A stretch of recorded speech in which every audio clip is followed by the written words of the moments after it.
My cameraman murdered his family? Question mark. What? That Welcome sounds bad. to a different video. I feel like I say that a lot now.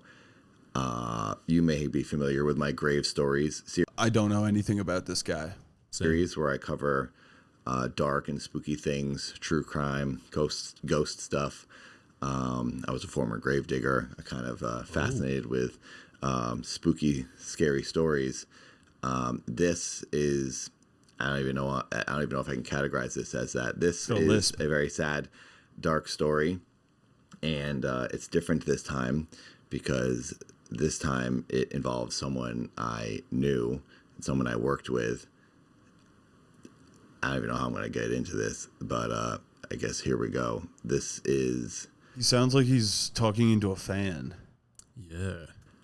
The story of a man I knew who murdered his family. Probably gave his cameraman brain damage from all the secondhand smoke he's throwing out. I don't really have a script for this episode. I'm just going to tell you the events as they happened and as I know them to have happened. So here we go. Sam Haskell was a man that I worked with over the years. You've seen the videos I've done with him. My Stupid Idiot series where I was at the school as a gym teacher.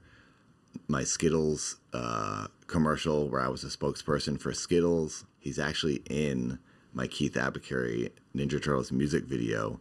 We dressed him up as Dolph Ziggler because he had blonde hair. So Sam was the guy who owned a Red camera. When I made stuff with Maker Studios, I had a producer, and Maker Studios had like DPs and just like this whole crew of everyone that would film videos for YouTubers. And I was one of those YouTubers. Sam was the guy who owned the camera and would rent it to the team of people to film these videos. And he always came with the camera. He was a DP, but he never really filmed the videos. There's always another DP that filmed it. Sam would just get like paid for the camera. He didn't even have to be there, but he always was there, especially on my shoots. He was a fan of mine. He used to talk to me all the time. He loved video games. He liked Keith Abacary. So he'd always be around. So I knew him basically as like the camera guy. He was a unique guy. He was a little different. For example, there was a time where my friend Paul and I don't need to know his life story. Tell me about him killing his family. Right. Describe it. And they got the shot they needed of a guy laying. He's still talking about it. Want gunshots, not camera shots. Alone.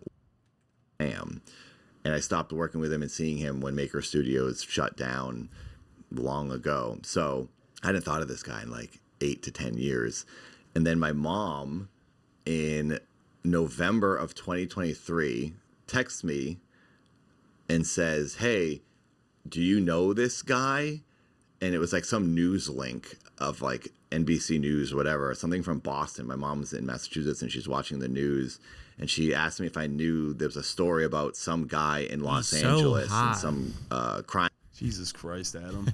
Happened. That's what I see. I'm filming a short film and I was like reading it as I was like on this set. I was like, "Mom, why would you assume I'm just going to know some random person in a news article in Los Angeles?" And then I'm reading it and it says Sam Haskell. And I was like, "Oh my God, I do know this person." And I texted my mom back. I was like, "Yeah, I do know this person. This is so bizarre." And it's saying how Sam allegedly at this point murdered his wife and then her mother and her father, so his in-laws, in Tarzana, which is here in LA. Nice.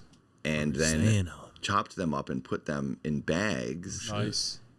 And then had day laborers come to the house to take the bags and throw them away in dumpsters. These day laborers, the workers that we tracked down today, say on Tuesday afternoon they were paid $500 to collect some trash bags from the home of the man who's now in jail and accused of murder. The man told the workers they were full of rocks. The workers say when they picked them up, it felt like there was meat inside. These day laborers told us a chilling... I did not smell anything of like rocks before. The smell was like a spoiled meat. It was like the carne asada went bad. Story of being hired Tuesday afternoon by a man we now know was Sam Haskell and asked to haul away 3 large trash bags from inside the garage so sad at in Haskell's every home on picture. Coldstream Terrace in Tarzana. They say they saw human body parts inside one bag, including a belly button. You're going to have to pay You saw a ex- belly button. You're going to have to pay extra if you want this. Right. It just goes to show, tip your gig workers. Yeah. If you would have paid them more, I bet you would have gotten away with this. 100%.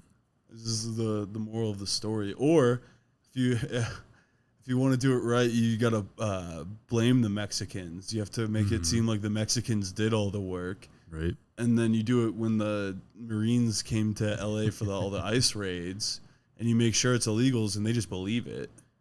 Dude, the Mexicans replaced my rocks with spoiled carne asada. Can you believe that? Oh, wait, no, it's my wife and her parents. Oh, what? Who did that? God damn it. These prankster Mexicans. Classic Mexican prank. What is it, Dia de los Muertos? It was just a prank. It was a Mexican Dia de los Muertos prank. Yeah. Prank that went too far. Ay, mío, it's a prank. It's going too far. I just want to make prank with the carne asada, but then I kill and chop up his family. There was the belly button. There was a belly button. Dude, I want the lawyer to just his case is just saying that the Mexicans did it. There's no proof that my client didn't I don't know, dude. Exactly. As my counsel said. As my assistant, this is like a Make-A-Wish thing, actually. There's no proof that the Mexicans didn't do it. There we go. If the glove doesn't fit,